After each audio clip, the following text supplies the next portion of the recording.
Assalomu alaykum. Bugun sizlar bilan 2026 yilgi Chevrolet Orlando haqida qisqacha va lo'nda gaplashamiz. Orlando nomi birinchi marta 2011 yilda paydo bo'lgan va oilaviy, keng salonli avtomobil sifatida tanilgan edi. 2026 yilda esa u butunlay yangicha, zamonaviy ko'rinishda qaytdi. Tashqi dizayni endi suvga yaqin, LED farlar, agressiv old panjara va sportiv chiziqlar mashinani juda jozibador qiladi.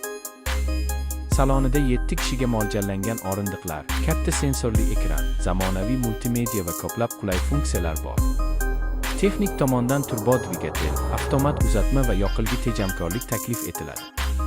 Toyota Innova yoki Kia Tarens bilan solishtirganda, Orlando dizayn va narx jihatdan juda raqobatbardosh. Taxminiy narxi o'rtacha segmentga mos. Eng katta ustunligi kenglik, qulaylik va zamonaviy texnologiyalar uyg'unligi.